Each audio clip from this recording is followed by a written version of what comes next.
All right, welcome to the Explainer. Inside pretty much every gadget you own, your phone, your car, you name it, there's this constant, kind of chaotic conversation going on between dozens of tiny little computer chips. So today, we're going to decode the super elegant two-wire solution that stops all of that from turning into a total electronic disaster. So to really get why this solution is so genius, we've got to first understand the problem it's solving.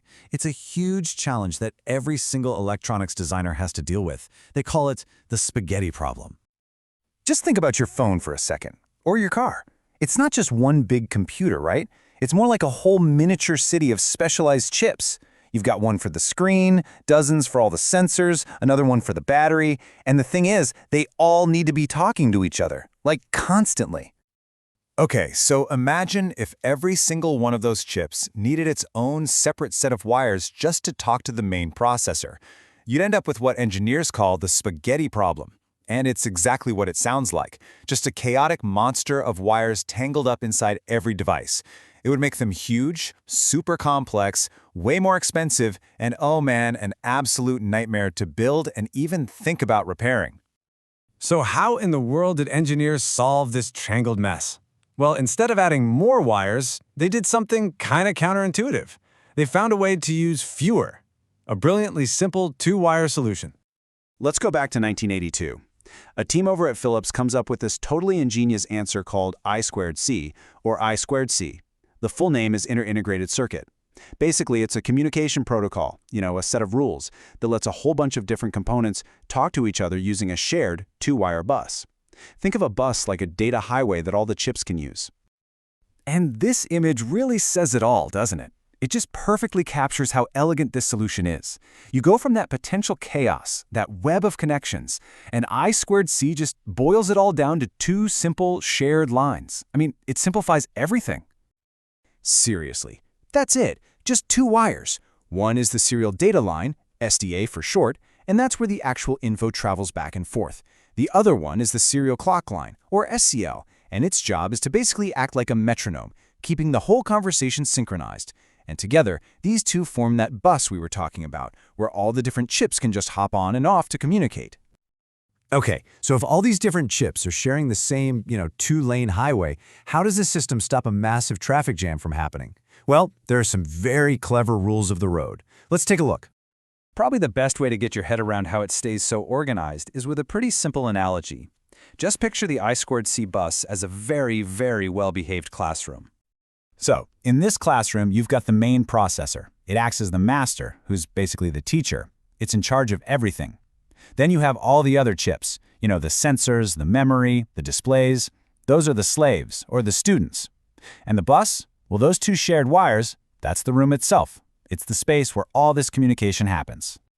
So a typical conversation follows these really simple, orderly steps. First, the master, our teacher, gets everyone's attention with a special start signal. Then it calls out a specific slave's unique address. It's literally like calling a student's name out loud. The right slave then acknowledges, kind of like raising its hand and saying, "Yep, I'm here." Then the master and slave exchange their information.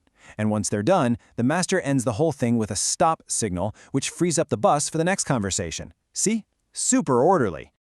And this just brilliantly shows how efficient the whole protocol is. With this system, a single master can talk to, get this, up to 127 different slave devices. 127. And they're all sharing those same two little wires. That is just an incredible feat of resource management. Okay, so the single teacher classroom works perfectly, right? But what happens if the system's more complex? What if it needs more than one teacher? Well, let's look at one of I²C's absolute cleverest features for handling exactly that.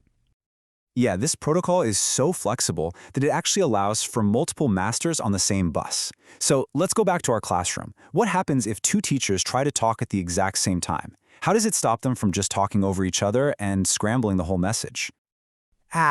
This is where the real genius of the design kicks in. It's a process called arbitration, and it's built right into the physics of the wires themselves. Think of it this way. If two teachers start talking at once, the one who says a quieter word, which in digital terms is a 0, automatically wins the right to speak. The other master instantly detects this, gracefully backs down, and just waits its turn. And the most important part? No data is ever lost. The message always gets through cleanly. It's brilliant. Okay, so that's the theory. But where does this super elegant protocol actually show up in the real world? Let's, peek inside some of our everyday gadgets. The simple answer? Pretty much everywhere. Seriously, it's the silent workhorse that connects all those small but totally vital components inside your devices. It's the thing reading the temperature and orientation sensors in your phone. It's updating the info on those little OLED screens. It's talking to memory chips, managing your battery. I mean, it is absolutely everywhere. Now, to really understand why I²C is so incredibly popular, it helps to put it side by side with its main rival, another protocol called SPI. See, I²C's biggest superpower is its simplicity. It only needs 2 wires, and that is a huge deal when space on a circuit board is tight. SPI, on the other hand, is way faster, but it needs at least 4 wires to get started, plus an extra one for every single new device you add. So it creates this really clear choice for engineers. I²C is perfect for connecting lots of low-speed devices, while SPI gets saved for the heavy-duty, high-bandwidth jobs, like talking to flash memory. So get this protocol is over 40 years old. In the tech world, that's practically ancient, an eternity. So what does the future look like for it? Well, technology never stands still, right? There is a successor. It's called I²C, and it offers much higher speeds for the newer, more demanding sensors. It also adds some cool new features, like allowing a student device to actually interrupt the teacher. And that's super useful for things like getting an emergency alert from a sensor. But still, for over 4 decades, the sheer simplicity and just the rock-solid reliability of I²C have made it a favorite among engineers. Why? Because it just works.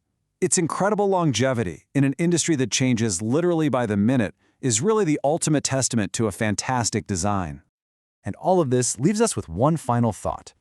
As our devices get smarter and faster and more jam-packed with sensors than ever before, is this elegant 2-wire solution from the 1980s finally ready for retirement? Or will its beautiful simplicity ensure it lives on for decades more? Thanks for joining me for this explainer.